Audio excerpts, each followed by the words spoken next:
declare a recess of the committee at any time. I now recognize myself for 5 minutes to give an opening statement, but I want to welcome all of our guests and all of our witnesses today. We really appreciate your coming, and everyone who's come to participate and to engage in this proceeding. We're going to waive on by unanimous consent, if there's no objection, Congressman Sarbanes, Congressman Gosar, and Congresswoman Fox. Without objection, they will all be waived on for purposes of participating in this hearing only. And I will now recognize myself for my opening statement. I want to thank you all for coming to the second of the committee's hearings on the Trump administration's regulatory attack on the welfare of America's children. Last month, the Department of Housing and Urban Development released a proposed rule that would demolish meaningful accountability for the government's progress on fair housing and would help trap children in a cycle of poverty, stifling their growth and constricting their mobility and opportunities in life. The 1968 Fair Housing Act required HUD to, quote, affirmatively further fair housing and remedy decades of systemic housing discrimination. For decades, the federal government had engaged in deliberate discrimination to segregate by race and advantage whites over African Americans. Many people think that residential segregation just happened in America, but it didn't. The federal government, along with state and county governments, were integrally involved in the process. The New Deal in World War II gave birth to the systematic use of redlining, as the federal government refused to insure mortgage loans in African-American neighborhoods. The Federal Housing Administration recommended building highways to rigidly segregate African-Americans from white neighborhoods and from desirable city resources.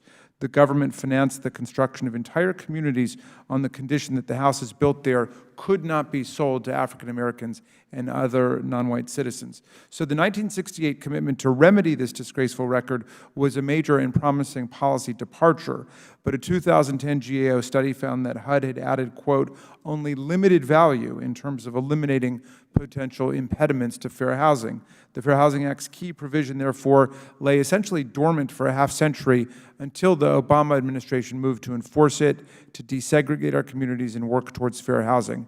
The Trump administration now proposes a radical U-turn, choosing to return to the segregationist housing policies that failed the American dream for 50 years. HUD's proposed rule eliminates consideration of race or segregation from HUD's fair housing oversight.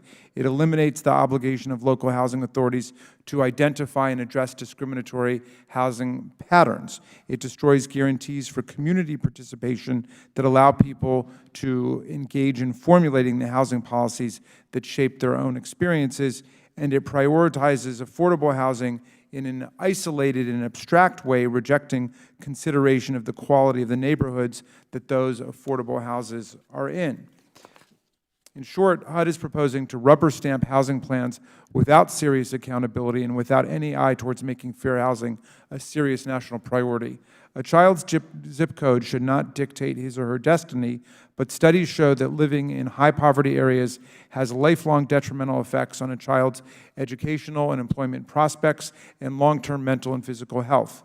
More than 8.5 million children in America, 12% of the young people in the country, live in concentrated poverty. African American and American Indian children are 7 times more likely to live in poor neighborhoods than white children, and Latinx children are nearly 5 times more likely. Reviving the American dream for everyone requires a deliberate commitment to equity and fair housing.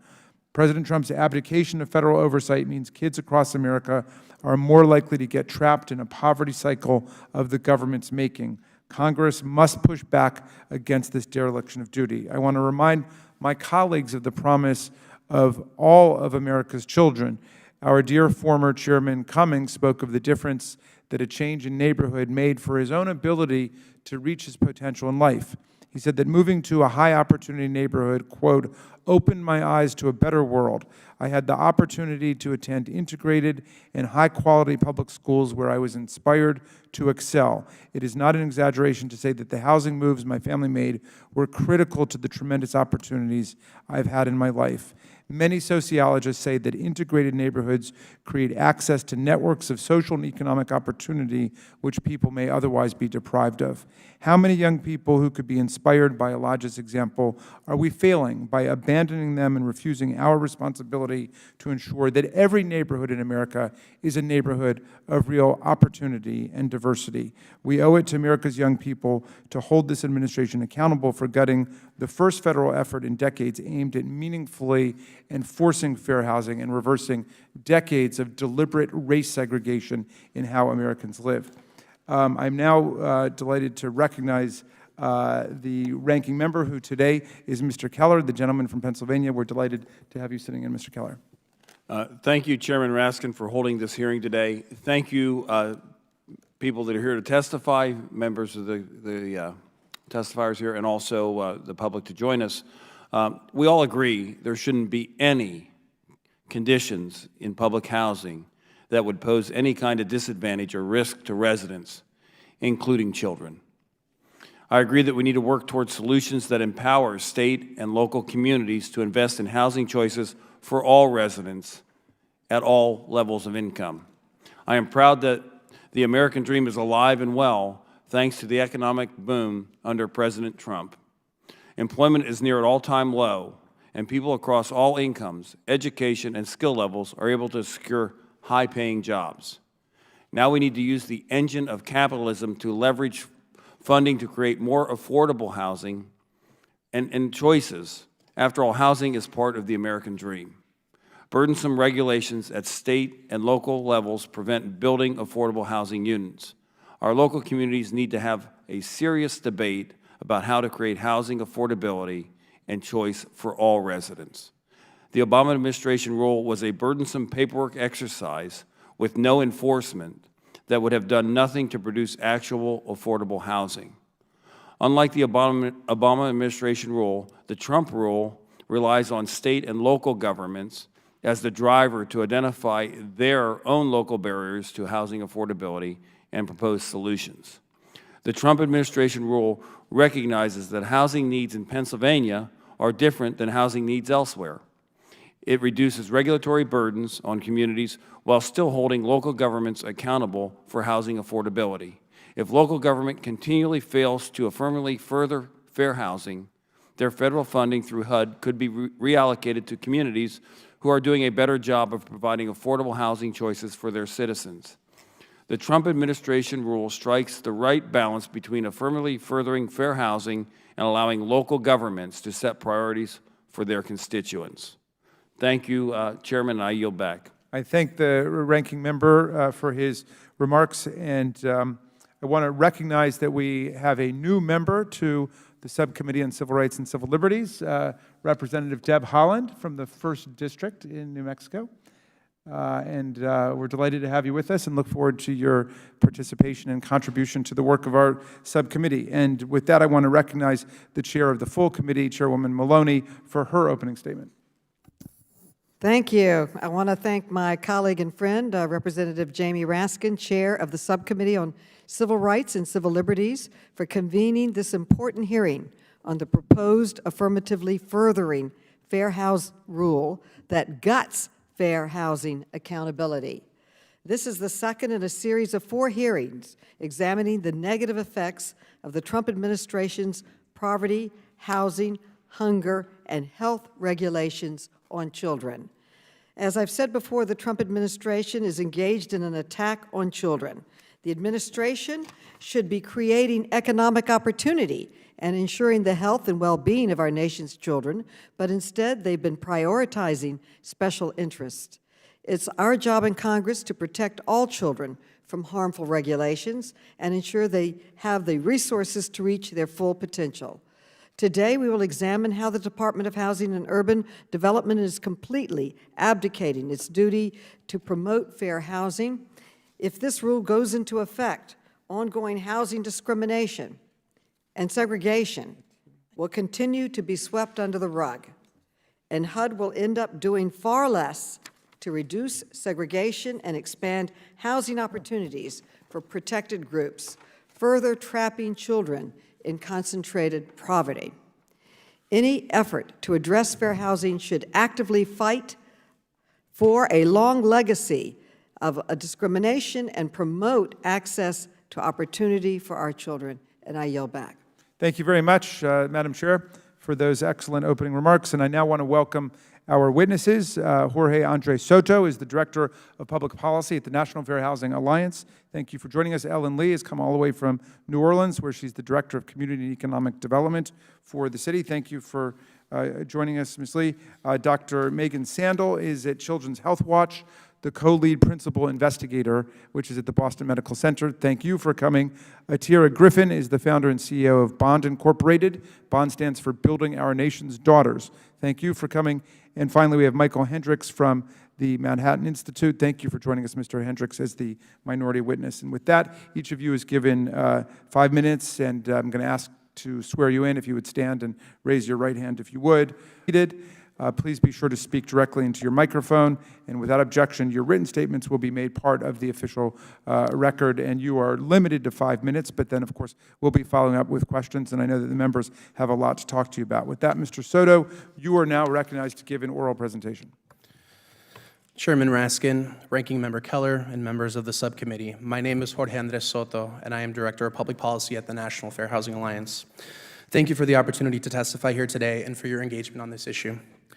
Where you live determines the opportunities you and your family will have, the quality of school your children can attend, whether they have safe places to play, whether they are exposed to environmental hazards, whether they have access to healthy food, and other important variables that affect life outcomes.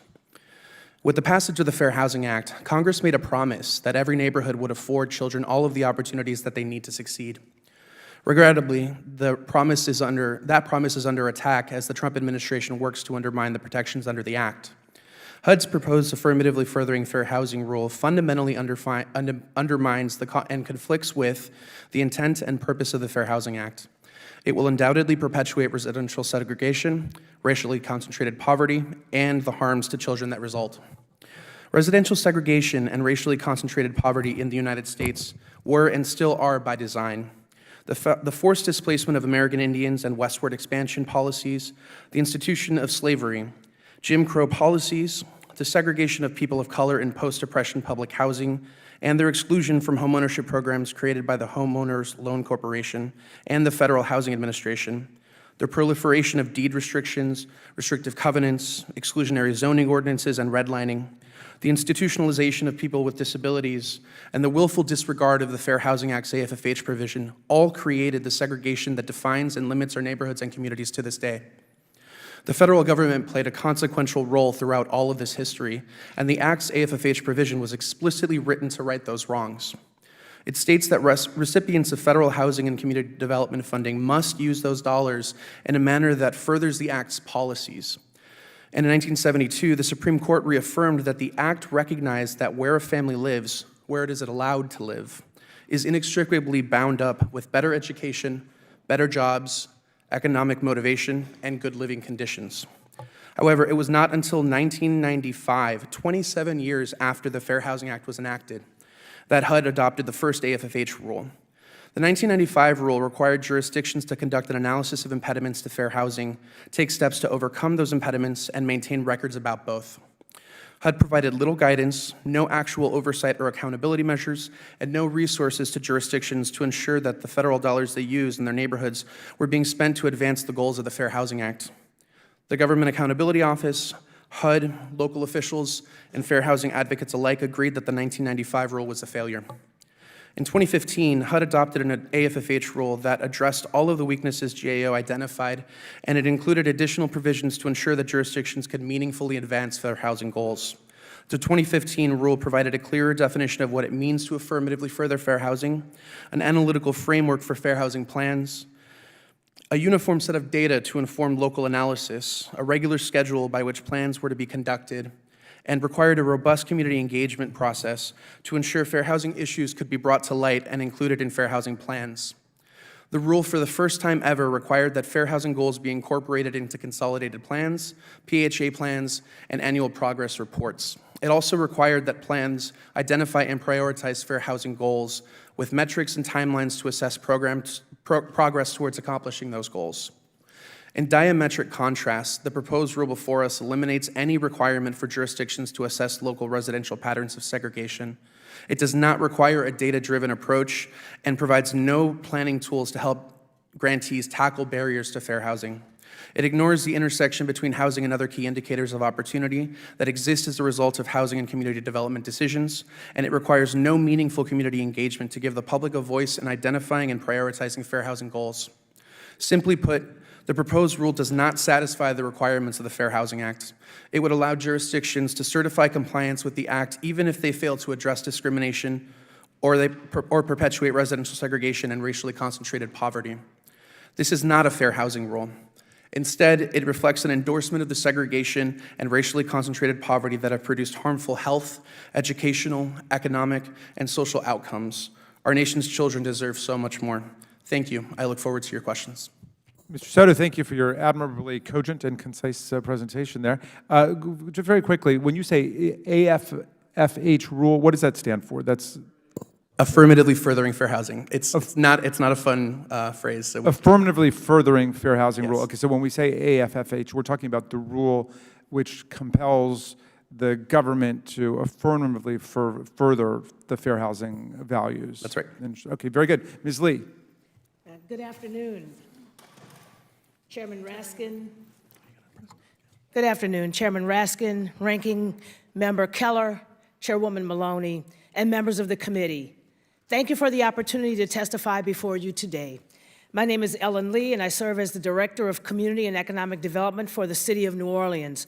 On behalf of Mayor LaToya Cantrell and the city, I commend your committee's leadership in undertaking this important issue, and we appreciate your willingness to hear about our experience.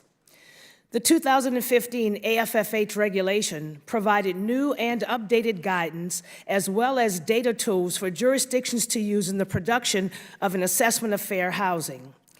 Because the regulation brought in issuance of new tools and new data, some of which would be difficult to gather on our own to better inform planning, the New Orleans experience implementing this regulation was overwhelmingly positive.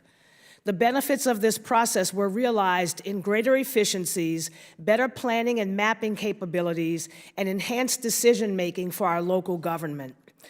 The regulatory framework encouraged collaboration with the Housing Authority and other partners, which doubled our planning capacity, while also taking into deeper consideration the broader range of families being served through both agencies. This partnership reduced redundancies, creating a single plan to address affordable housing investments across a broader income spectrum of need. The process required not only local data, but local expertise and robust citizen input. And who better experts on the needs of their families and their communities than the people who live there? Through the data provided, we could take a more comprehensive look at non-entitlement housing funding, tax credits, FHA financing, and even private capital, giving us new insight into our neighborhood makeup. In 2016, New Orleans' neighborhoods were more racially and socioeconomically segregated than they had been in the past 20 years. This surprising revelation, at least to me it was surprising, helped change our mindset about the investments that we make in housing. That it is equally important that we invest in affordable housing as where we invest in affordable housing. That preserving affordable housing is also critically important. Since receiving HUD approval of our plan, we have implemented a pilot program for voucher-based families to help them move to neighborhoods of opportunity to better access the services they need. We have reprioritized our HUD entitlement funds, bringing new rental housing opportunities to some neighborhoods while incentivizing homeownership in others. We have also been more intentional in creating strategic partnerships and leveraging HUD funding with additional public assets such as land and incentives. We have worked more closely with other city departments to increase non-housing investments in underserved neighborhoods, expanding workforce training, health, and child care services into those neighborhoods, sometimes using existing facilities such as libraries and community centers. Funding decisions for new housing developments are made in part on a proposed development's proximity to transit and other amenities. The adjustments we have made are consistent with what research tells us about how place matters. Economists have performed statistical analysis of the effect of place on interrupting intergenerational poverty. The infrastructure and fabric of a neighborhood can have a profound impact on multiple generations. Children from low-income families who are able to live in resource-rich neighborhoods tend to earn more as adults, are more likely to be college educated, are less likely to be single parents, and are more likely to live in higher income neighborhoods as adults themselves. Mayor Cantrell's administration is especially dedicated to making long-term decisions that positively impact today's children, our leaders of tomorrow. Roughly 1/4 of New Orleans renter households include children.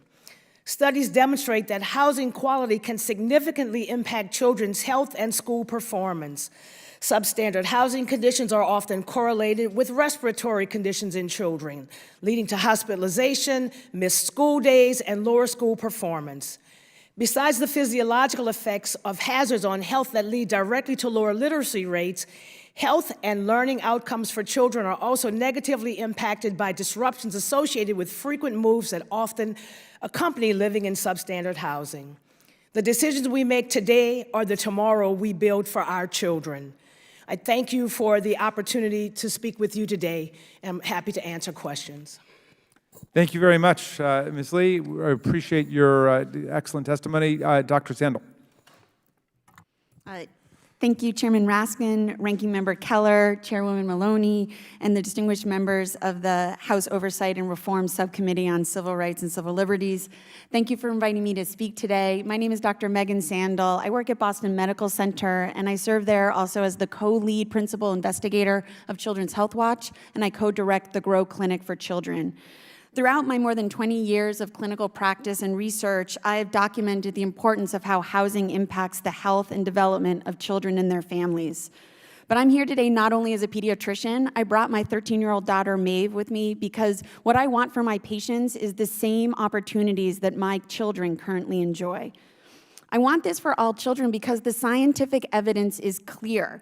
Children who live in quality, stable, affordable homes in opportunity neighborhoods have better health outcomes than those who do not. Previous research documents these inequities operate through 4 pathways: quality, stability, affordability, and location. And those domains operate predominantly through things like segregation in terms of the short and long-term health of children and their families. Current efforts by HUD to weaken the Fair Housing Act by changing the 2015 Affirmative Furthering Fair Housing Rule exacerbate these risks across all 4 domains by increasing segregation, a strong predictor of health inequities. My testimony today will focus on how clinical experience and research indicate how changes to the rule will negatively impact children and their families' health. First, let me tell you about a patient of mine. For the purposes of the testimony today, I'll call him Anton.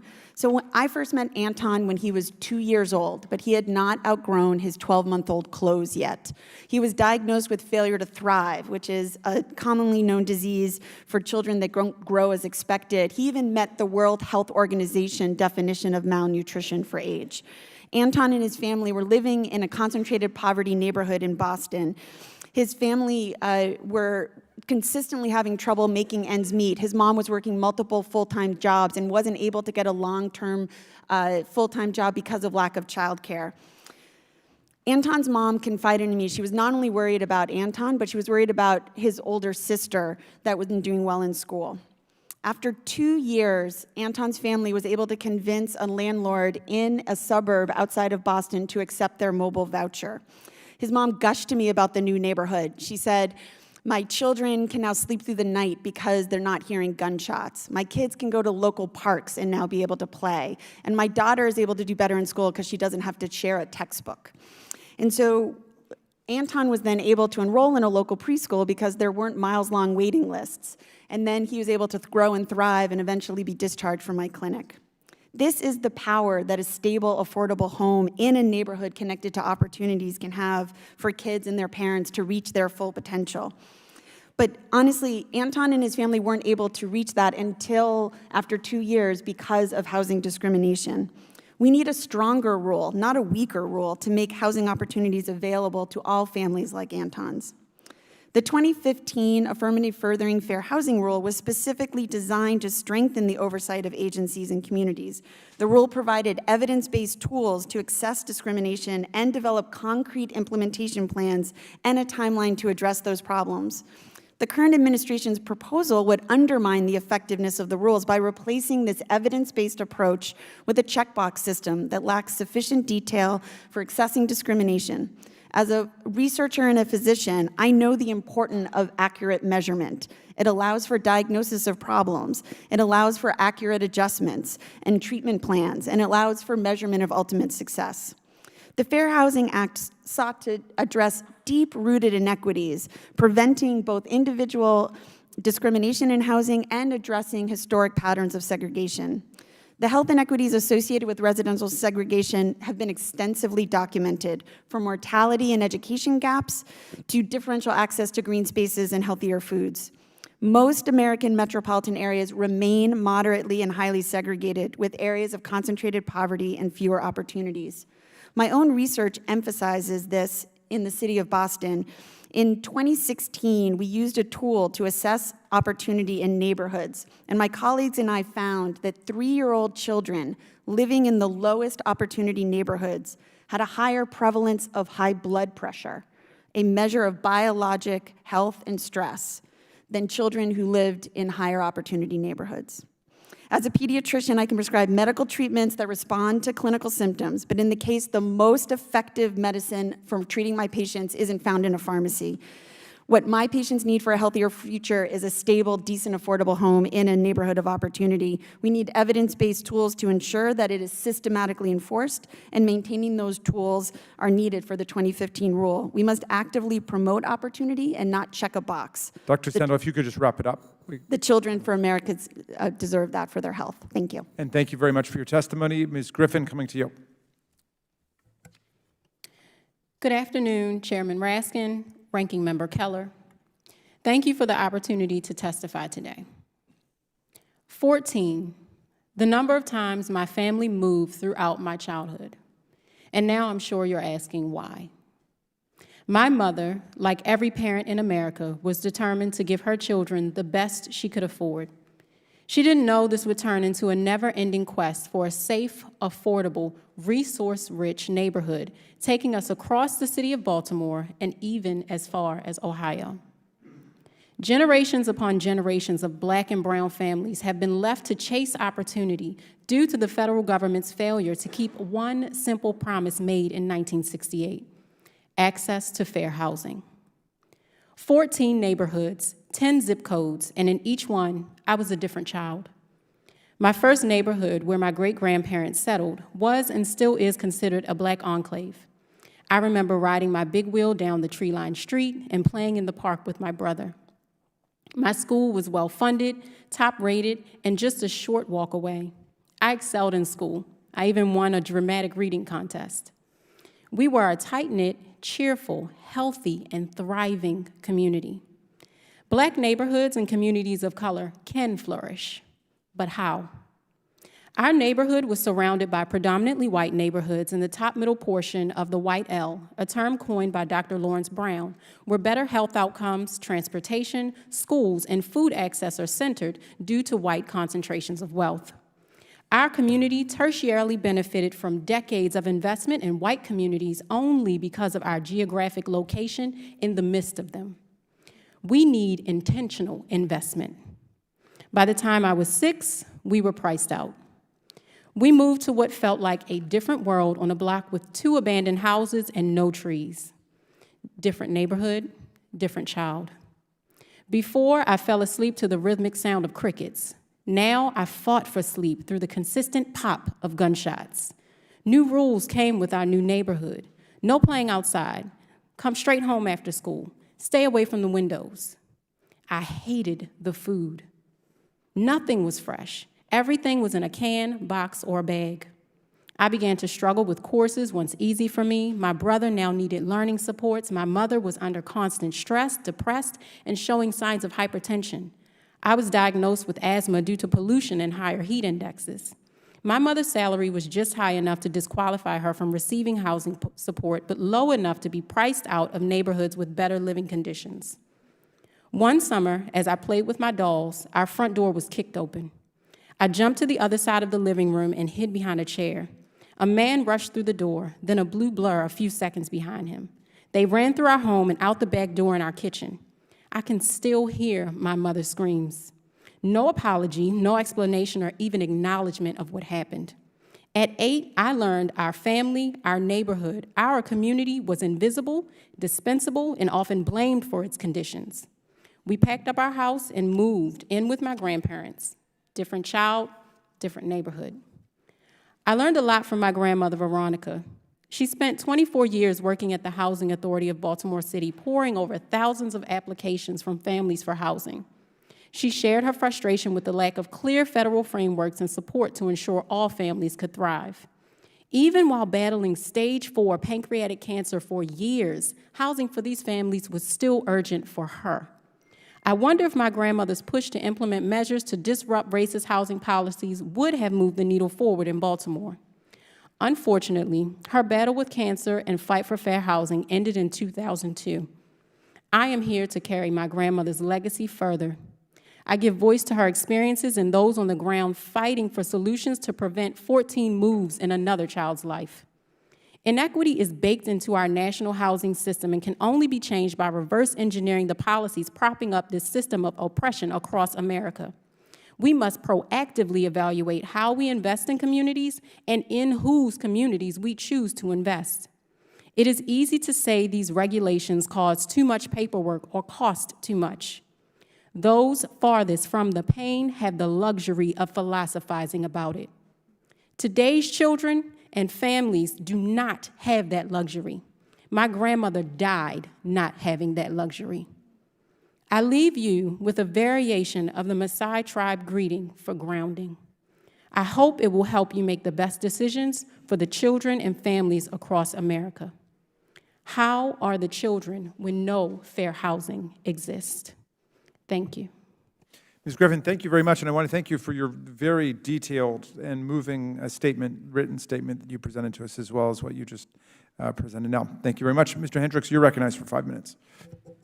Good afternoon, Chairman Raskin, Congressman Keller, and distinguished members of the Subcommittee on Civil Rights and Civil Liberties. Thank you for inviting me to participate in today's hearing. My name is Michael Hendricks, and I'm the Director of State and Local Policy at the Manhattan Institute, and I, along with our colleagues, seek to advance solutions for the flourishing of America's communities. My central point today is that America's housing market is neither free nor fair. This burden often falls hardest on those least able to bear them. Our historically disenfranchised communities, working families trying to make a living in pricey cities, and individuals facing prejudice and poverty. The result of this is an absence of realistic housing options for millions of Americans that reinforces patterns of discrimination.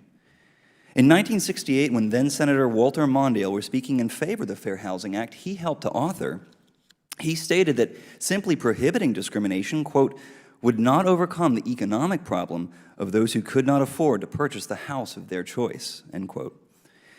While we cannot regulate or legislate the laws of supply and demand, we can help roll back the exclusionary regulations standing in the way of fairer and freer housing choice in this country. We can do so for minority and low-income Americans, and indeed for all Americans. That is why the Department of Housing and Urban Development's recently proposed AFFH rule is an important step in the right direction. It aims, rightly so, to, quote, promote and provide incentives for innovations in the areas of affordable housing supply, access to housing, and improved housing conditions, end quote, while avoiding one-size-fits-all solutions. We know that home prices nationwide are rising at twice the rate of incomes and 3 times the rate of inflation. Renters, meanwhile, have seen their rents rise for the second longest streak since World War II. And as the price of these barriers grows, so does the benefit of lowering them, disproportionately so for America's racial minorities. Reducing zoning regulations alone is estimated to lower differences in racial segregation between neighborhoods by more than a third. Artificially high housing costs also reduce intergenerational mobility. Parents find it harder than ever to move to neighborhoods with more opportunity, better schools, less crime, and higher paying jobs. Homes near good schools are nearly 2.5 times more expensive than those near underperforming schools, and those realities have enormous costs on the life outcomes of children.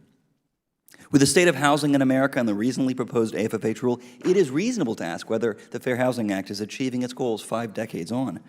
The prior AFFH rule, finalized in 2015 under President Barack Obama, in reality did little to loosen the grip of restrictive housing policies that led to residential segregation and disparate opportunity in the first place. Rather than making housing more affordable and accessible, it was often simply more paperwork for cities and the consultants who authored hundreds of pages of toothless assessments. All jurisdictions, no matter their size, shape, status, or capacity, had to complete the same inflexible survey. This one-size-fits-all requirement, covering more than 3,000 jurisdictions, was in turn meant to be reviewed by HUD staff that also lacked its own capacity. Meanwhile, HUD staff were asserting themselves into local governance through denial letters. Many jurisdictions received far-reaching replies extending into issues well beyond HUD's expertise, such as transit and education. We can and must do better to affirmatively further fair housing choice in America. That is why the recently proposed AFFH rule, put forward by Secretary Ben Carson, represents a concrete improvement to his department's enforcement of the Fair Housing Act. For instance, it updates and streamlines HUD's reporting process. It requires jurisdictions to demonstrate concrete progress in furthering fair housing and righting the wrongs of redlining. This results-based approach ideally allows for a more effective and less burdensome reporting process for jurisdictions as well as for HUD itself. Simpler requirements should, in practice, not only help jurisdictions better comply with their obligations under the Fair Housing Act, but ensure HUD scrutiny lands on the worst offenders. And in turn, HUD funding can be scored to actual progress. Mayors will be able to compete for federal dollars and national prestige, and ideally such competition helps spur innovation. There are more reasons than ever for HUD to empower jurisdictions to affirmatively further fair housing choice with concrete reforms. Freer and fair housing markets depend not only on countering discrimination, but in removing the barriers to more affordable and available housing for all Americans. By improving the AFFH rule, HUD is taking an important step in the right direction of upholding this country's commitment to the spirit and letter of the Fair Housing Act. Thank you. Ms. Hendricks, thank you very much for your testimony. We will now go to our 5-minute questions. I'm going to begin, and Mr. Soto, let me start with you. But is it fair to say that the new rule would include no requirement that housing officials consider the effect that housing policies adopted by a jurisdiction will have on different groups? I would say yes. And how does the new rule treat public participation vis-a-vis what was taking place under the Obama rule? The proposed new rule essentially relegates any community engagement to the consolidated planning process and its community engagement requirements. Community members will have a reduced voice under the new regulation. I think that's right. Does the new rule require consideration of how a housing plan would affect opportunity for people who live in a particular community? There's no requirement to do that. How does the prior rule and this rule handle HUD oversight? So essentially, HUD would receive assessments of fair housing, which is the plan that would be conducted by a jurisdiction that would include community engagement. Those plans would essentially be tied to the consolidated planning process, and then subsequent reporting requirements in the consolidated planning process would essentially require jurisdictions to say what they were actually doing and the outcomes of their goals in the plans. Good. Ms. Lee, let me ask you this. How did the public participation requirement and the affected class analysis requirement under the Obama rule work in New Orleans? And was it to your benefit or to your detriment to have those requirements? We believe it was greatly to our benefit. We got perspectives from people living in neighborhoods that we would not have otherwise had we not needed to engage them. And what about the requirement that you try to consider what the effect would be of a particular plan on different communities? It absolutely, we always want to strive for outcomes for people and not just outputs. And so having that perspective definitely made us focus more on the so what of making our investments in housing. And were you able to put to use the database that the Obama administration provided to localities? We would not have been able to produce that locally, but we used it very effectively. And that's how we determined, for example, that there was deeper segregation in New Orleans in 2016 than had been in the past 20 years. So that was useful information that will not now be provided to you? That's correct. Okay. Dr. Sandel, if this rule goes into effect, what will the consequences be for the health and well-being of children, the kind of children you work with in Boston? Yeah, I think that what we know is that neighborhood segregation and housing discrimination are bad for kids' health. And so anything that doesn't change the underlying inequities we already have, right? Like, we already see those health disparities playing out on the bodies of kids. Now we need to close those disparities, and I don't believe this rule will actually accomplish that. Very good. And Ms. Griffin, I was very moved by your statement in the description of your childhood and growing up. And a lot of people seem to think that housing patterns are just natural. They just happen that way. But you seem to be arguing that government plays a real role here in shaping people's experience of how they grow up, their neighborhoods, and so on. Tell us what you think about the proposed rule that the Trump administration is offering here. I think that this rule opens the window for more discrimination and less plans that actually meet the necessary outcomes for people living on the ground. Like the removal of or the decrease of community input in actually planning how our communities are going to look and what our community will look like once it's developed, what fair housing looks like to us. It reduces the impact. It reduces the way that we would like our communities to show up, and it reduces our ability to have good outcomes. It reduces good schools. We would ask for like better trees, better schools, better streets. And so we're starting to create this situation where we are increasing discrimination and decreasing the ability to measure outcome and use data-driven approaches and best practices to inform the way that we create communities. Some people think that it really should not be the role of the federal government to be advancing fair housing. Mm-hmm. What's your response to that? Working with my grandmother and seeing her work in the Housing Authority of Baltimore City, I know that's not the case. She tried to further implement some innovative practices on the city level, and they did not move forward because of a lack of federal support and frameworks. All right, very good. Well, I'll turn now to the ranking member. I think, are you deferring to Ms. Miller? Okay, Ms. Miller, you're recognized for 5 minutes. Thank you, Chairman Raskin. And thank you to all of you all for being here today.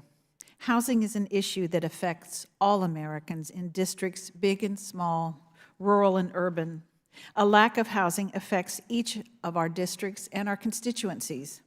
Unfortunately, over 50 years of federal government intervention in the housing market and trillions of dollars spent on ineffective programs have failed to create the supply necessary to house America's growing population across all levels of income.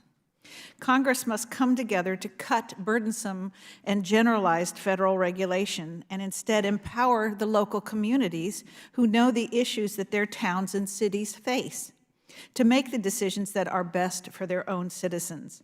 My community in southern West Virginia is drastically different from my colleagues of New York City, Los Angeles, or Miami, and therefore they have different solutions.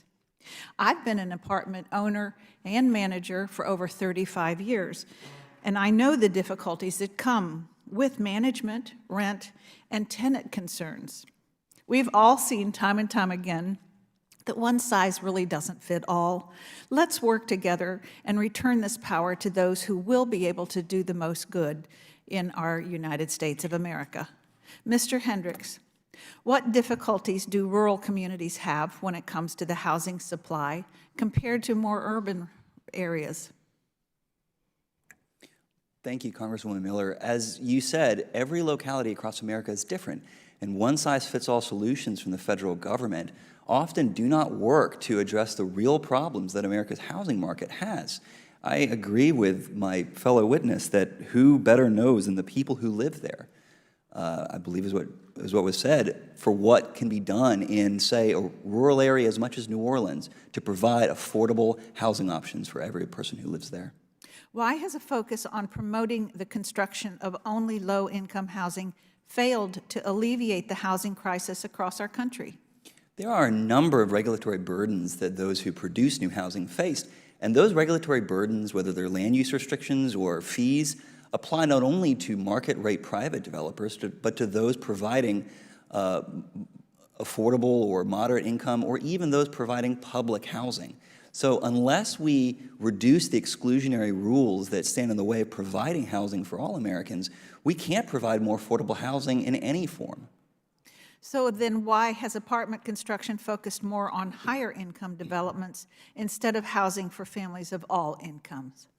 Often that is the only way that some apartments can pencil out in construction costs.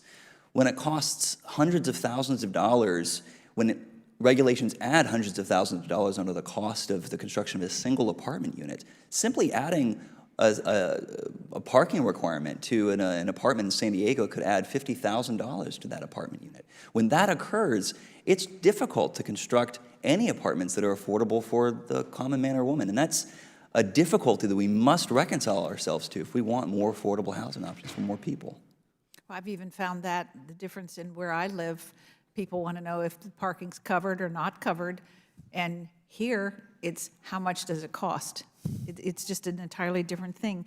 How will the new Trump administration rules alleviate some of the burdens on communities and create more housing choice? Ultimately, alleviating the burden standing in the way of fair housing choice is a responsibility that falls on localities and the states that oversee them. Those localities are ultimately responsible here, and I believe that a results-based approach to empower those communities to provide more fair housing choice would be both more effective and more streamlined. I don't believe that there's been any proof that a small number of HUD officials here in D.C. or an even smaller number scattered around the country would really know what each and every one of the 3,000 communities that they would be engaging with would actually need to right the wrongs of redlining. Will federal rent control actually create affordable housing for Americans across all of the demographics? The desire for rent control in many communities, even federally, does come from a real desire for more affordable housing. That is certainly true. But it's unclear that that will actually create more housing. What most economists of all stripes do conclude is that it will constrict housing supply, not add more housing, and that the housing that is locked down will be for incumbent renters and not for newcomers, not for new immigrants. It will tend to benefit older residents and not younger ones. It'll tend to benefit single renters and not families. We can't have that as any sort of a solution for this country, let alone for any city in America. Thank you. I yield back my time. Thank you very much, Ms. Miller. I go now to Ms. Ocasio-Cortez, the Vice Chair of our subcommittee. Thank you, Mr. Chairman. Research has clearly communicated that segregated, concentrated poverty has long-term devastating effects on the health and welfare of our nation's children. When we fail to recognize the disparities that our children face by virtue of their zip code and by our inability to act, we fail our kids.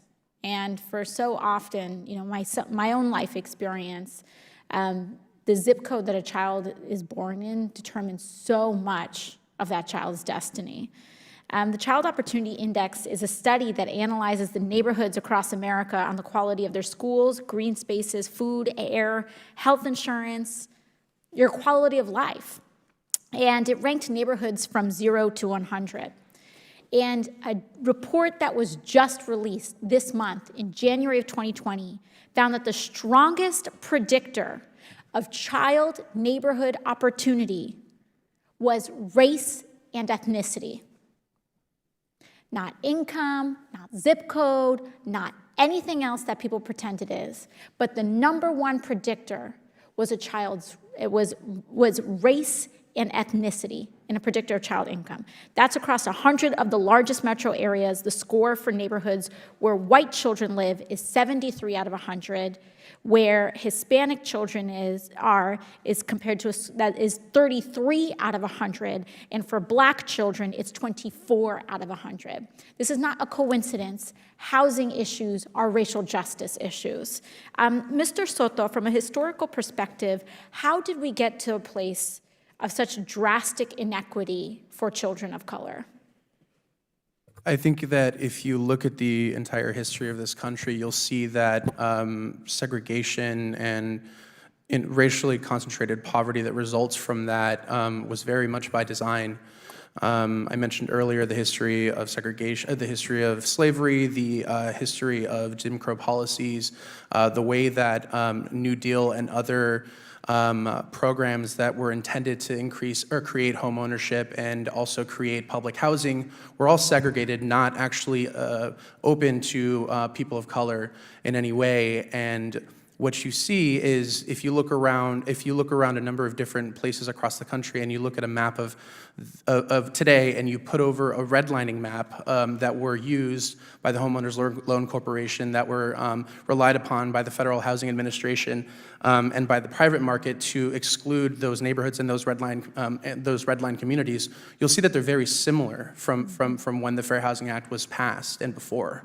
Absolutely. And Ms. Lee, can you share any conclusions you came to during your city's fair housing process about how segregated, concentrated poverty impacts communities and the children in them? When we were studying our communities and identifying those racially and socioeconomically concentrated areas of poverty, they all overlap to areas where we had high crime and violence and low-performing public schools. And so we see the direct correlation there in those low-income areas to the other negative outcomes for children and families. It really caused us to think differently about how and where we should make investments to support children.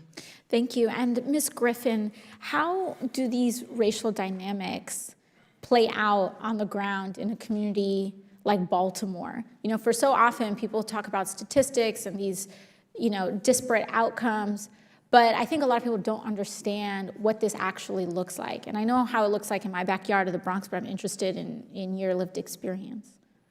In Baltimore, this plays out, number one, a lot of this started in 1910 with the housing covenants that was the beginning of redlining in Baltimore City.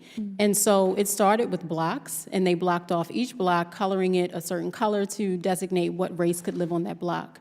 And then they systematically moved each block together to create neighborhoods clumped by race. So now you have Black neighborhoods, white neighborhoods, Jewish neighborhoods, and immigrant neighborhoods, which was how they categorized it then, living together, which then gave them the ability to see where they were gonna direct their actual funding. So we don't wanna invest in Black communities, we don't wanna invest in immigrant communities, we barely wanna invest in Jewish communities. We're gonna put all the money into white communities, which meant better schools were developed there, we have better transportation and free transportation in white communities. We also have a higher life expectancy of 80 and above in white communities, where it's barely 60 in Black communities. Corner stores where you cannot even get fresh fruit or vegetables, no good grocery stores at all. So it just shows up in very different ways, in disparate ways in the way that we live and we breathe in our communities versus in white communities. And to be clear, we have never pursued a public policy audacious or bold enough to close or reverse that gap, correct? Correct. Thank you. Thank you very much. Ms. Fox, you're recognized for 5 minutes. Thank you, Mr. Chairman. And I want to thank our witnesses for being here today. Despite having spent trillions of dollars of taxpayer money on housing, it's no secret that America is still facing a critical lack of access to affordable housing. That's certainly true in my district. But a top-down approach favored by the 2015 Obama rule was burdensome on localities, created a massive bureaucracy, and proved to be an ineffective solution to the underlying causes of affordable housing shortages. And I applaud the Trump administration for taking steps to address this. It's my belief that we need solutions that reduce restrictive regulations, that reduce the supply of housing, and instead allow the free market to flourish. Mr. Hendricks, What would you recommend the federal government do to help local communities with common sense approaches to housing while avoiding a one-size-fits-all overreach? Thank you, Congresswoman Fox. I want to applaud you for supporting the YIMBY Act, which recognizes that there is a tremendous shortage of housing in America. We are underproducing housing by over 7 million homes. That shortfall cannot be met by the government. That has to be met by the private sector. And as the federal government, we can provide necessary resources so that localities can have common sense approaches to housing. That means recognizing their own role in the housing shortage, and that also means recognizing what they can do to fix that shortage, and leveraging the community development block grant process to do that, similar to what AFFH is doing, is something that a bipartisan group of those in Congress, both houses of Congress, have agreed on. Thank you. Mr. Hendricks, are there reforms that states and localities have been pursuing that we should be encouraging?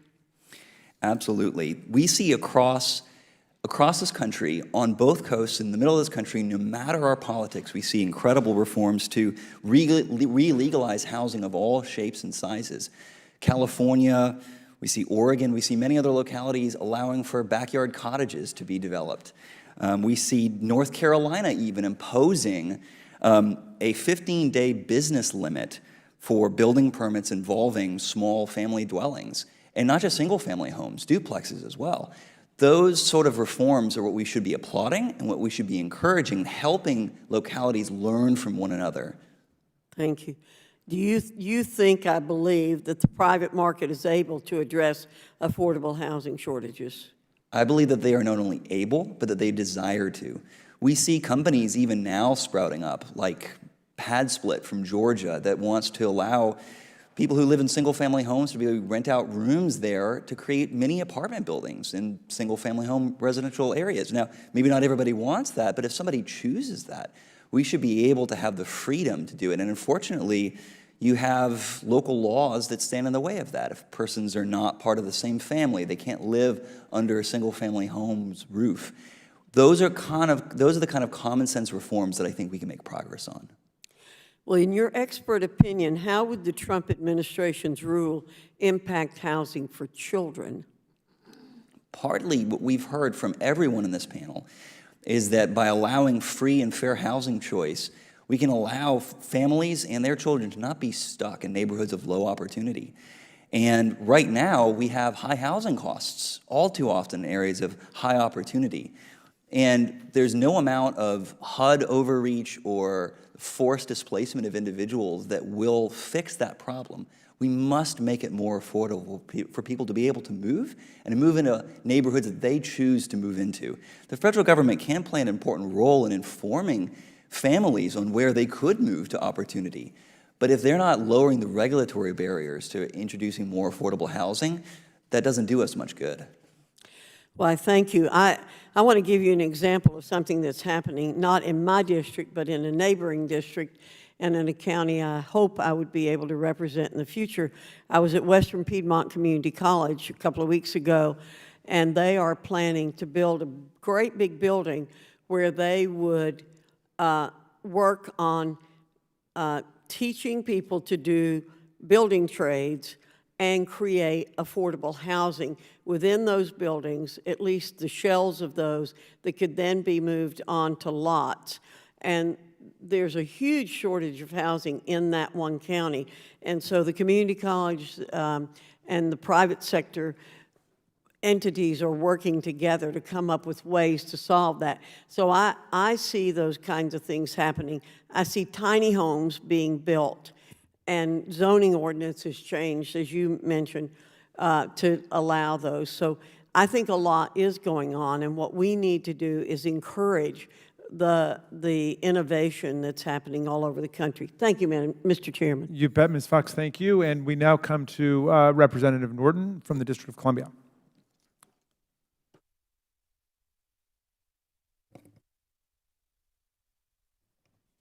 Mr. Chairman, this is an important hearing to be held.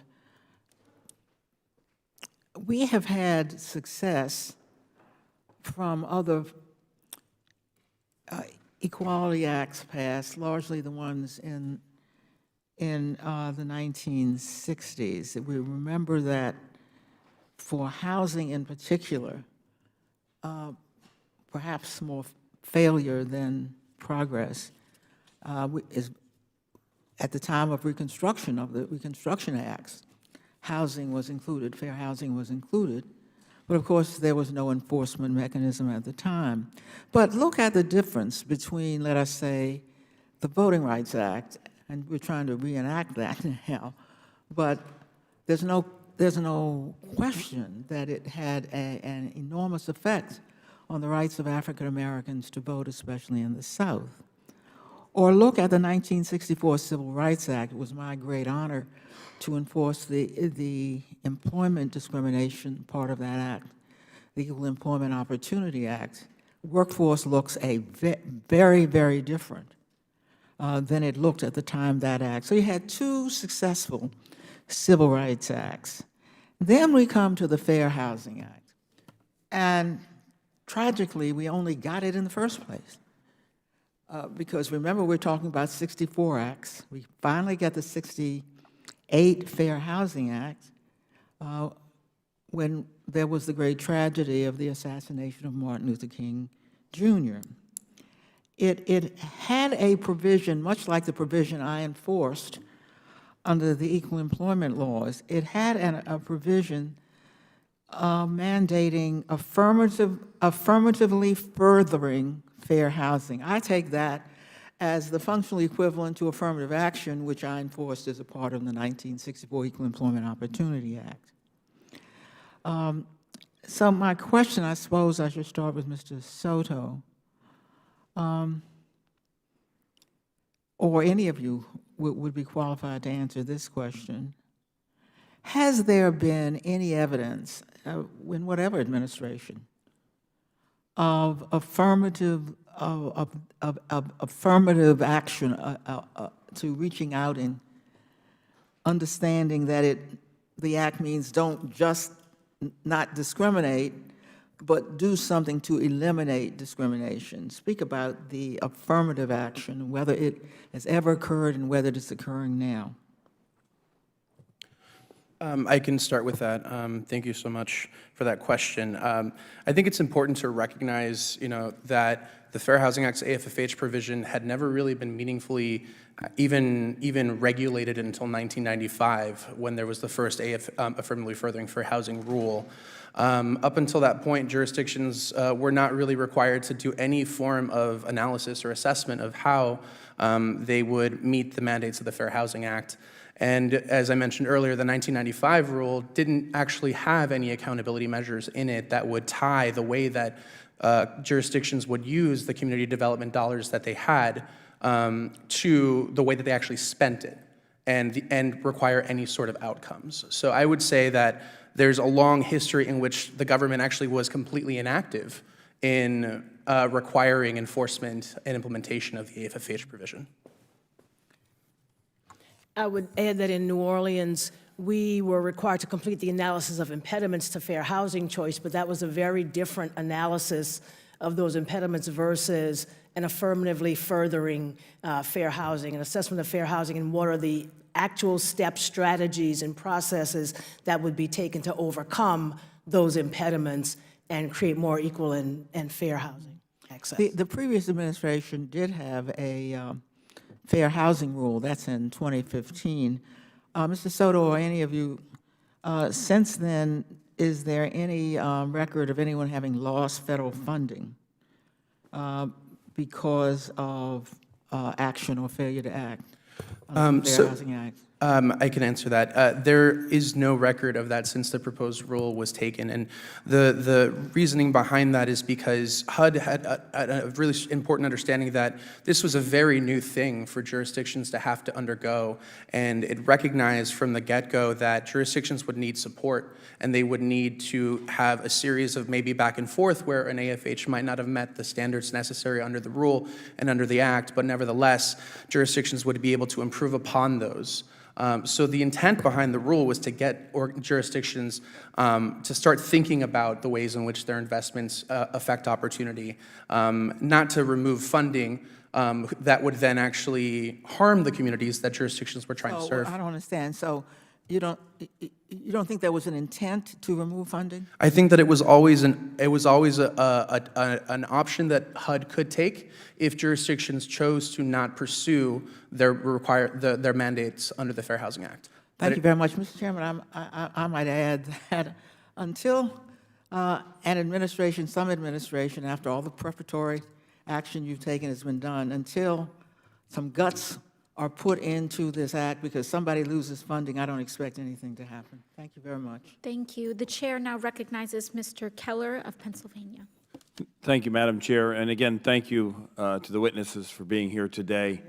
And as we talk about the government's role to improve affordable housing and the options and affirmatively further fair housing, I want to look back on some firsthand experience I had growing up. My family, in today's standards, had we grown up today, we would have been considered vulnerable or at risk because my family struggled to make ends meet. And I know there was it's not easy for kids to move around a lot. It happened to me probably by the time I was 14. I had probably moved a dozen times. So I do understand the challenges facing families and children. I certainly don't understand as an adult, thankfully, but as a kid, I understood that, and I can't imagine how my parents felt having to struggle to provide housing for us. So, Mr. Hendricks, I guess I just want to ask a couple of questions because our experiences I have were with affordable housing and so forth. But you may be aware of or familiar with certain proposals such as the Green New Deal for Public Housing Act, which would use grant programs to upgrade housing units into carbon-neutral communities. Can you speak to the impact this $180 billion effort would have on creation of new affordable housing options and our overall economy? Thank you, Congressman Keller. The Green New Deal would, as you said, commit $180 billion over 10 years to upgrading the federally administered public housing units. That is to say, it would not necessarily create more housing units, but it would upgrade them. But I don't believe many have questioned how we would spend $172,000 per unit to upgrade these units, or let alone in New York City for NYCHA units, spend $230,000 per unit, or question where we would house individuals when we've moved them out of public housing units. According to the plan for New York, we would move people into newly constructed public housing towers and warehouse people there for up to a decade with necessarily no promise of return. Meanwhile, spending hundreds of thousands of dollars per unit to I guess, provide employment. That is one of the biggest selling points for the Green New Deal, is to provide employment for construction and labor unions. I think our biggest focus should be on housing for more people that is more affordable. That does not do that. Okay, thank you. And alternatively, the Trump administration's proposed rule on affordable housing aims to reduce burdens for local communities and hold underperforming ones accountable as they address this issue. From your perspective, how might this policy affect children and families? Well, as my fellow witness stated earlier, for the Fair Housing Act and AFFH in specific, we've never affirmatively enforced it. No community has lost funding for excluding individuals for exclusive regulations that have often grounds in racism. We've generally affirmatively failed in providing fair housing. And so I think that we have tremendous opportunity this time to hold communities to account, but to also make sure that it's communities that are reforming, and it is not HUD bureaucrats making the choices for localities. I trust those in your communities in Pennsylvania more than I do those here in D.C. Thank you. And I guess to make a point, I know there's opportunity zones across the nation where investment is being made into communities that need that investment. So I think that would also, wouldn't you say that would also be a benefit to attract affordable housing and let the municipalities or the local governments sort of decide how to best do the affordable housing? That's right. The Opportunity Zones has in its name opportunity, and we need to provide that opportunity for children, for families, for people of all backgrounds, but especially those who have been historically disenfranchised. And if you look at the Opportunity Zone program, it is based on communities working with their states to identify areas of opportunity in low-income census tracts and surrounding neighborhoods. And continuing to invest in more housing in those areas is something that the Opportunity Zones enable. And together with this new AFFH rule, we can prioritize that sort of investment for more communities. I appreciate that, and I just appreciate all the opportunity that all Americans are enjoying in this great economy that we've begun to realize over the past few years. Thank you, and I yield back. Oh, excuse me, if I have one thing. I do have some documents, if you don't mind, Madam Chair, to be entered into the record. Without objection. Thank you. The chair now recognizes Congresswoman Wasserman Schultz of Florida for questioning. Thank you, Madam Chair. Let me just point out for the record that respectfully, the ranking member is not correct that when he says that all Americans have benefited from this robust economy. We have an increasingly widening gulf between people who are doing extremely well and people who are hanging by their fingernails, for lack of a better way to express it. So to suggest that we can just whitewash the federal law on fair housing and essentially blanch it from acknowledging that we need to make sure that we are taking care not to allow discrimination based on race and racially concentrated poverty is essential. And that's what we're here to discuss today, because I really want to drill down on what fair housing really means and how the Trump administration's new rule seeks to undermine the effectiveness and do just that, whitewash the legacy of what was landmark legislation. But I want to just clarify some terms first, because, you know, this is not a common everyday discussion for most folks. So Mr. Soto, if you would help us with the difference between fair housing and affordable housing. And also, why is it essential that HUD have a deliberate focus on fair housing rather than affordable housing? So thank you for that question. The difference between fair housing and affordable housing is really important.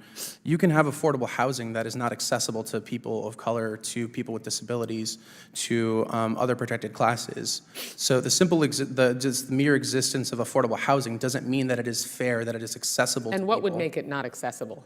For example, if you limit the places that it can be present in, if you only try and produce affordable housing in one type of community that doesn't have the types of community assets that help people succeed in them, and also if you only limit investments in ways that only create housing in one place but don't necessarily help people move to different places that they might be able to choose to otherwise. Is it super easy to place affordable housing anywhere that it might be eligible to place it? And if you are someone who qualifies for, quote, affordable housing or fair housing, are you freely able to just choose to move anywhere you'd like where you could access affordable housing, and how does the law impact that? So, you know, if you look at the usage of vouchers, housing vouchers, what you find is that there's rampant discrimination against people who have a voucher, who are trying to use their voucher in neighborhoods that would be considered neighborhoods of opportunity. It's critically important to make sure that that affordable housing can be accessed to people of color and others that are protected under the Act, because of the history of the ways in which our public investments have created neighborhoods and the conditions that they result for children and others. There is, this new proposal restructures the process that was meant to ensure that recipients of federal funds adhere to the mission of furthering fair housing. And under the Trump administration's proposal, HUD would allow grantees to choose 3 fair housing goals from a predetermined list of 16 obstacles, 13 of which relate to affordability rather than fair housing. Mr. Soto, could you first explain how that obstacles analysis differed under the 2015 Obama rule? And are there inherent problems with this sort of checklist approach? I'll start off by saying that I think, so the 2015 rule essentially required jurisdictions to conduct the assessment tool was a way for jurisdictions to be guided through a process of analyzing different things that may occur in their community. So the points were made earlier by a couple of Congress people on this committee that not every jurisdiction is the same, not every housing market has the same needs, and recognizing that the 2015 AFFH rule gave jurisdictions a host of different options that they could consider the types of and how that affected opportunity. In terms of, and I'm sorry, the second part of the question was the current list of the proposed What are the rule. inherent problems in this checklist approach?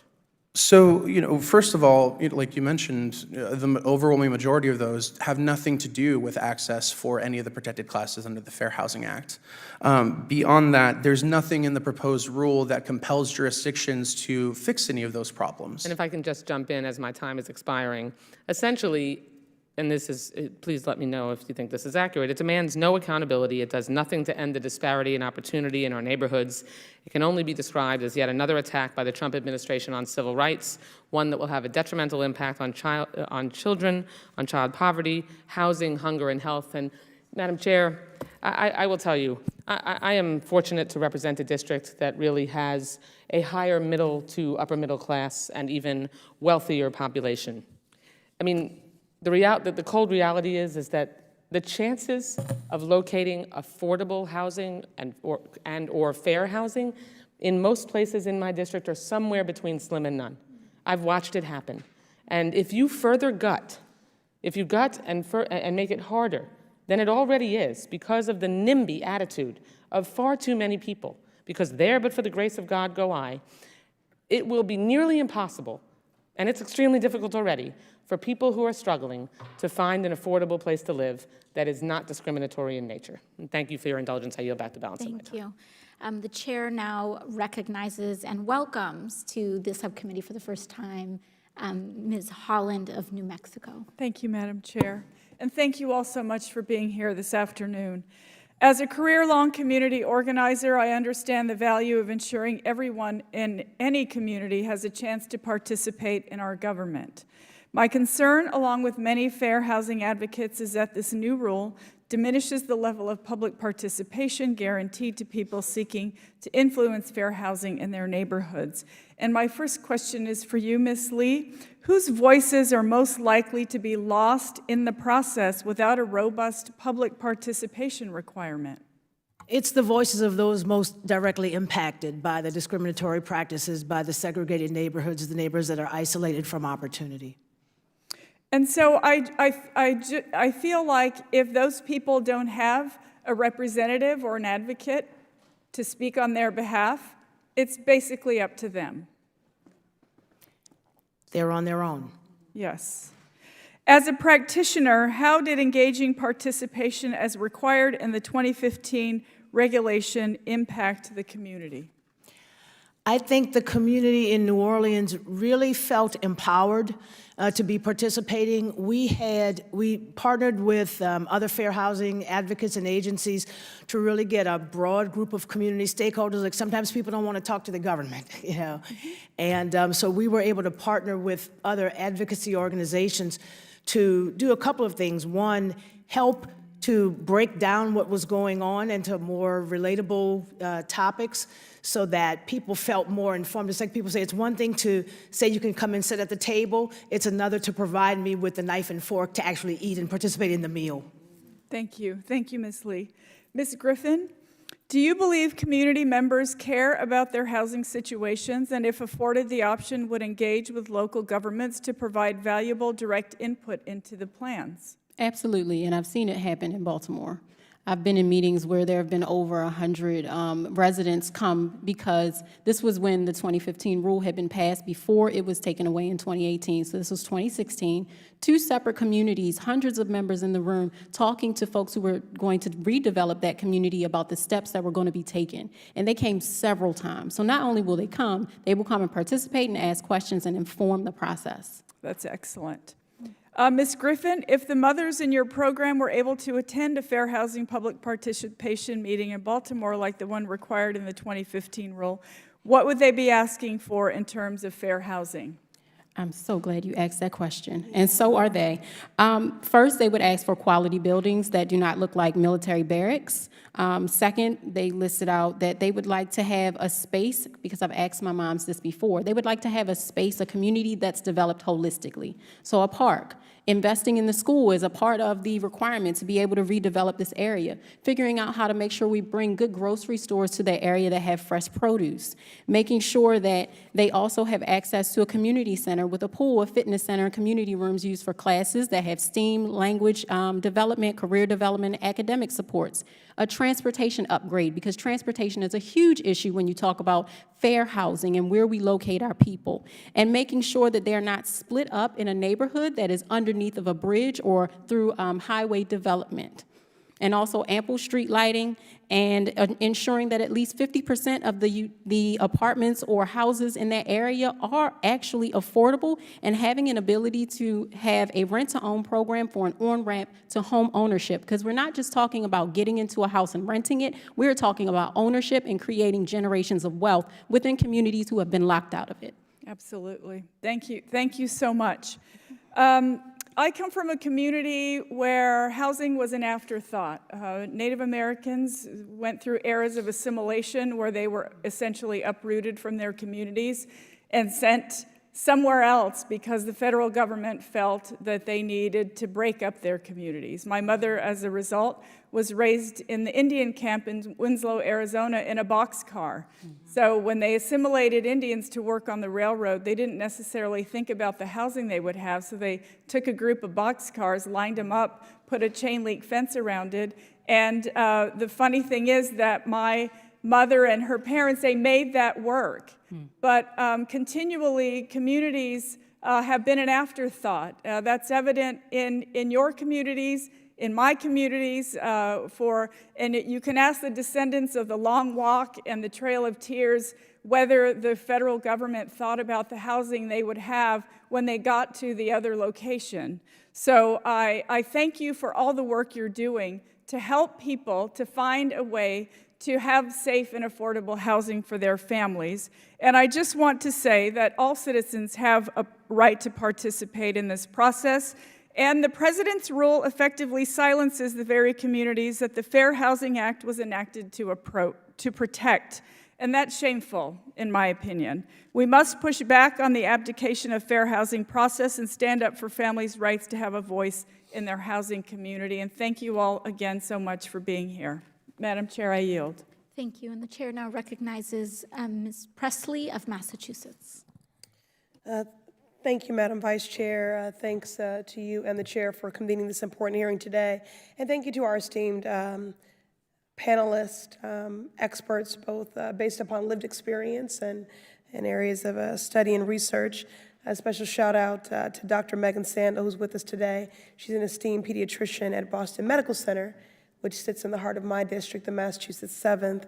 Make no mistake about it, housing is health. Where you live, the air you breathe, the food you eat, how much money you earn, all factor into your long-term health outcomes. This is perhaps no clearer than in my district, the Massachusetts 7th, one of the most diverse and vibrant districts in the country and one of the most unequal. Travel 3 miles from Back Bay to Roxbury, the blackest part of my district, and life expectancy drops 30 years, 3-0. For most people in this country, your zip code quite literally does determine your destiny. Black and brown babies born into poverty in Boston are twice as likely to die prematurely than white babies and 3 times as likely to be hospitalized for asthma. Last May, I questioned HUD Secretary Carson, who refused to say if safe housing is a human right and that all people in America deserve stable, safe, and affordable housing. He would not even affirm, given his former role as a surgeon, that it is a critical determinant of health. Poverty is not a character flaw. It is the result of failed and often cruel policymaking.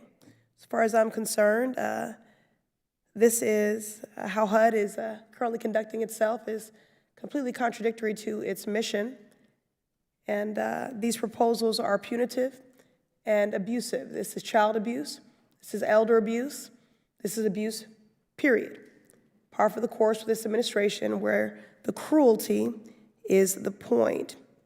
Ms. Griffin, I want to say that you honor your grandmother, Veronica, very well with your acumen, your grace, and your conviction. I want to commend you for the organization that you have founded, and you spoke earlier about some of the health disparities and things that you and your family face, and I was wondering if you could elaborate for the families you serve. Have you noticed similar health difficulties to the ones that you and your family experienced? Yes, I do. We have quite a few of our moms and daughters who suffer both sometimes from asthma, and we also have a lot of moms who are suffering with high blood pressure and also increased weight, struggles with weight management because of the poor and processed food that's in their neighborhoods. Okay. And what about trauma? How do you see trauma manifesting and showing up? And this is concentrated poverty. And given that well, anyway, I'll let you answer that first. Yeah. So trauma shows up in so many ways. And in Bond, we actually have an instituted practice of like restorative circle, because we cannot even begin to start to help our moms and daughters process how to have positive relationships and how to move toward economic mobility without addressing the trauma they face in their neighborhoods, which includes violence. When we live in these low opportunity neighborhoods, unfortunately, we are impacted heavily by violence. Over policing is another experience of trauma that we often have to help deal with.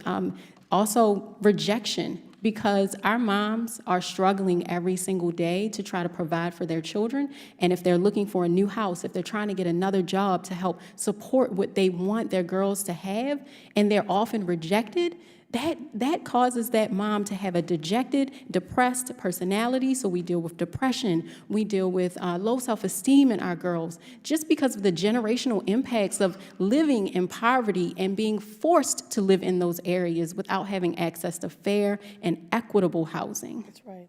And that's why the work that you're doing, and the visioning in partnership with community is holistic. Yeah. So what we're seeing is really intergenerational trauma, poverty, and poor health outcomes. Dr. Sandler, you've said before that the best prescription you can give kids in your care is a healthy place to live. Can you expand on that? How does equitable, fair housing and a high opportunity neighborhood compare to the medications you are able to prescribe to your patients? Yeah, I think that one of the things we do is we measure medications for how much money they may save or whether or not they have an impact on health. And what I'll tell you is that over and over, you see that having that stable, decent, affordable home in a neighborhood of opportunity will do things like reduce severe morbid obesity. It will affect your hemoglobin A1C and diabetes. It will reduce healthcare costs. It will improve your asthma outcomes. And we've seen that over and over. Thank you. Thank you. And the chair now recognizes Mr. Sarbanes of Maryland for 5 minutes of questioning. Thanks very much, Madam Chair, and thank you to the panel. The testimony today is very compelling. Obviously, fair housing and ensuring fair housing in this country is a challenge. It's a complicated problem to solve, but the goal in the end is very simple. It's to make sure that every child in this country lives in a safe neighborhood. With clean air and clean water and good schools and access to all the basic things that provide kids with full opportunity, which you spoke about, Ms. Griffin, as you described moving through different stages of your life and having to kind of adjust your horizons each step of the way. You know, the Trump administration has essentially said that fair housing is too expensive, like we can't do it. It claims that the 2015 rule that we've been speaking about cost HUD $3.5 million to implement. Huge sum. Not really. That's less than 1% of HUD's fair housing budget. The other thing you could compare it to is a GAO report in 2019 that found that just one of the president's trips to Mar-a-Lago cost taxpayers $3.5 million. So the president could pay for this fair housing program by skipping just one trip to his private club. But apparently, it's too expensive to do the right thing in terms of that rule. Ms. Griffin, you talked about moving through many different zip codes. You're from Baltimore, I'm from Baltimore, and we certainly know the challenges that poses based on your testimony and other good work that's been done in research. You alluded to the fact that your health and your family's health was impacted by these moves. And I thought maybe you could elaborate a little bit more on that. I met today with American Forest, which is an organization that's, you know, trying to plant a lot of trees, and I asked them about the fact that in a lot of urban areas there's no tree canopy, and what the impact of that is, and sort of the environmental injustice that it represents. And they pulled right out of their folder a report called Tree Equity, which actually details this, and in fact tied it back to redlining, because they said that the redlining footprint, which you talked about, can also be correlated to where you find tree canopy or the absence of it, and then all the problems that go with it. And you open your testimony by talking about, as you know, getting on your bike and going down to the park and being surrounded with sort of the greenness of that environment. So talk a little bit about the health impacts, physical for sure, but potentially psychic impacts, mental health impacts that come from having to constantly revise your aspirations and ambitions and limit your horizons because of the housing situation that you're in. Absolutely. And thank you for also talking about trees. Some people don't understand why trees are so important. But the health impacts that I experienced and my family experienced, one, I was diagnosed with asthma when I was young, and it was after we moved to a low opportunity neighborhood, because there were like few and far in between trees. It was a massive load of housing density, and because of that, the heat index rises. And you also have pollution on top of the rising of the heat index, which causes more asthma occurrences in children in areas like that. In addition to that, I also saw that we all gained weight. So we also were dealing with being borderline obese at certain times because we were eating highly processed foods. And because of the food we were also eating, there was an impact on our education. So my brother and I started to do poorly in school because we didn't have the right nutrients in our bodies. We were malnourished, essentially. In addition to that, I know my mother was depressed for many reasons.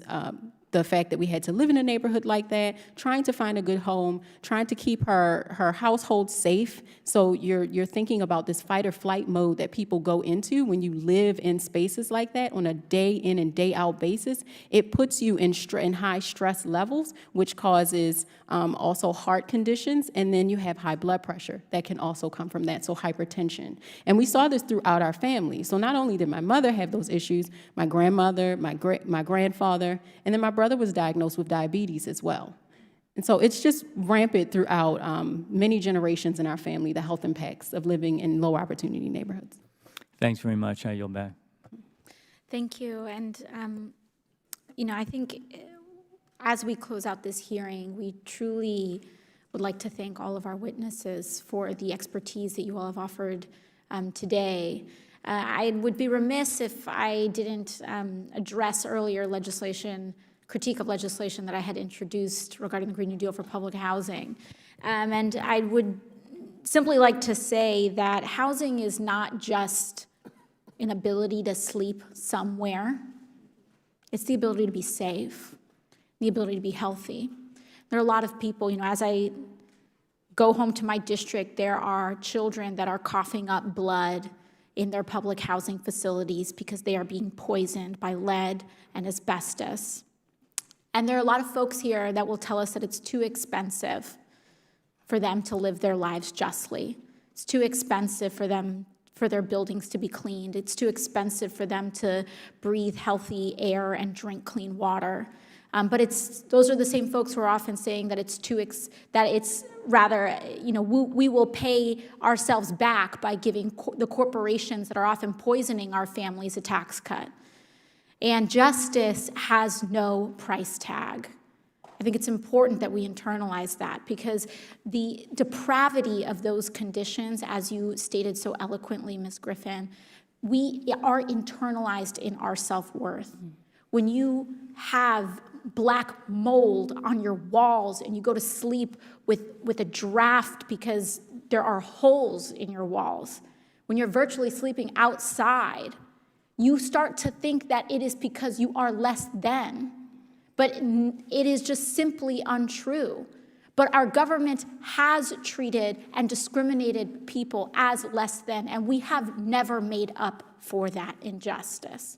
And it is time that we do that. And it will be expensive, but guess what? The cost of that injustice has already been borne by Black communities, Native communities, and communities of color. So it's about time that we square that debt. I'd like to thank again our witnesses for their testimony today. Without objection, all members will have 5 legislative days within which to submit additional written questions for the witnesses to the chair. In addition, the public comment period for these policy changes will end March 16th, and any and all people interested in weighing in publicly have that opportunity. I ask our witnesses to please respond as promptly as you are able to any member questions. This hearing is now adjourned.